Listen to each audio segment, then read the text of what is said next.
네, 안녕하세요. 월척 특급 진행자 이방원입니다. 자, 이번 시간에는 찌 맞춤할 때 주간 케미로 찌 맞춤 하시는 분이 계시고, 야간 케미로 찌 맞춤을 하시는 분이 계시는데, 찌 맞춤에 대해서 기준점을 잡아드리기 위해서 이번 동영상 촬영을 준비했습니다. 아마 찌 맞춤에서 계속적으로 지속적인 이런 질문이 나오는 이유 중에 하나가 낚시는 정확히 어떤 기준점이 없기 때문에 할 때마다 틀린 경우가 발생이 됩니다. 예를 들어서 전자 케미로 케미 머리만 나오게 맞추세요 라고 하는 거랑 똑같은 무게의 주간 케미를 달아서 케미 머리만 나오게 맞추세요 라고 하는 거는 전혀 다른 뽕돌 값의 무게가 산출이 됩니다. 자, 왜 그런지 한번 보여드리면, 우선 두 개 제가, 하나는 전자케미고요.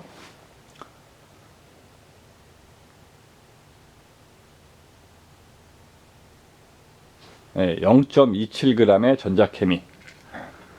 또 하나는 0.29의 주간케미. 주간케미가 더 무겁죠. 자, 그리고 또 하나 그 전에 확인할 것은, 그 두 개는 알아봤으니까, 자, 제가 미리 찌 맞춤을 해놓은 찌가 있습니다. 그래서 보시면 천천히 내려가서 케미 고무가 수면에 걸리는, 다시 한번 보여드릴게요.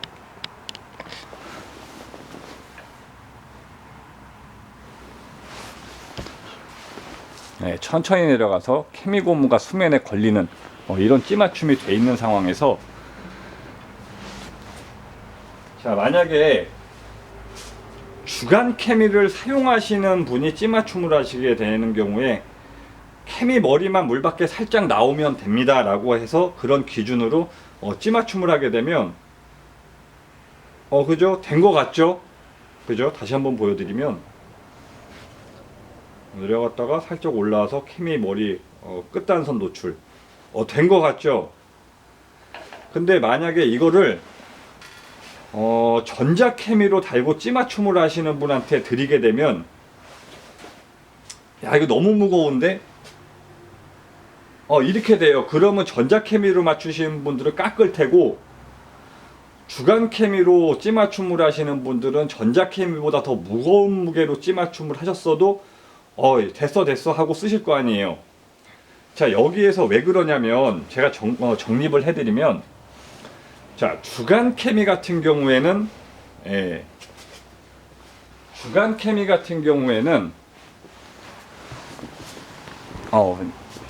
이제 비중이 가벼운, 그래서 물에 뜨는 소재가 대부분 많고요. 그리고 전자 케미 같은 경우에는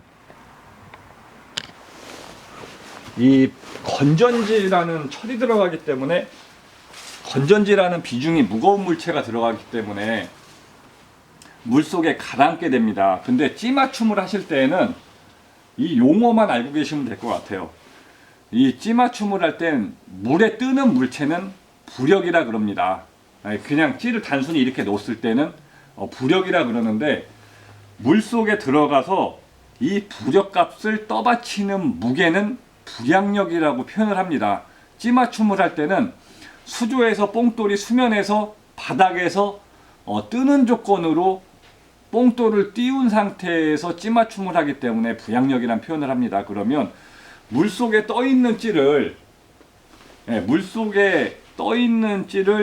이 무게값으로 이 균형을, 수조에서 더 이상 가라앉지 않게 수면 일치를 시켜주는 이런 걸 표준 찌 맞춤이라고 하고, 표준 찌 맞춤에서도 케미가 더 내려가면 약간 무거운 찌 맞춤, 가라앉으면 가라앉는 찌 맞춤, 그렇게 되면 이 찌 몸통에 들 수 있는 부양력 무게보다 더 추가값을 넣어줬을 때는 가라앉겠죠. 5g에 되는 찌를 물려줘야지 수면일치가 되는 찌에 5.1g을 물려주면 가라앉으면 찌가 들 수 있는 무게값을 초과했다. 그리고 반대로 찌탑이 수면 위로 올라오면 이 찌 몸통이 들 수 있는 무게를 무게를 더 추가하지 않았다, 더 가벼워졌다, 이런 표현을 씁니다.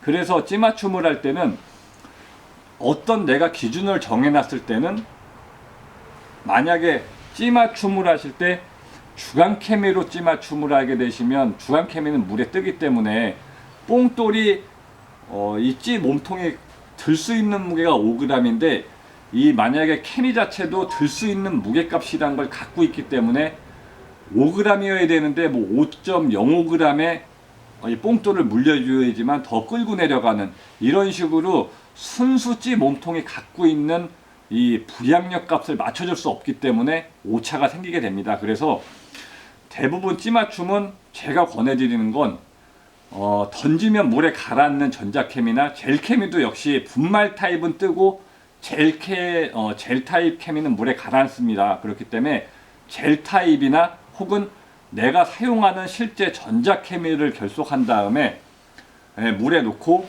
이 가라앉으려는 총 무게를 뽕돌에서 깎아내서 수면 일치를 시켜주는, 자, 그렇게 찌맞춤을 하시게 되면 전자케미로 찌맞춤을 끝내서 한목이 된다 그랬을 때는 똑같은 주간케미를 놓았을 때도 역시 한목이 됩니다. 그렇지만 이 가라앉으려는 것을 띄우려 그러는 전자케미는 이 무게값을 다 더해서 뽕돌을 커팅을 하기 때문에 오히려 무게 오차 없이 정확합니다. 그래서 찌맞춤을 하실 때는 물에 뜨는 부력을 갖고 있는 주간케미를 결속해서 찌맞춤을 하는 것보다는 물에 가라앉는 젤케미나 전자케미를 넣고 내가 원하는 기준으로 정확히 찌맞춤을 하는 이런 방법이 더 올바른 방법이라고 말씀을 드리겠습니다. 자, 이번 동영상은 찌맞춤을 할 때 내가 결속할 수 있는 케미에 따라서 그 기준점이 달라진다는 내용을 갖고 동영상 촬영을 했습니다. 다음번에는 또 다른 주제를 가지고 찾아뵙겠습니다. 시청해 주셔서 고맙습니다.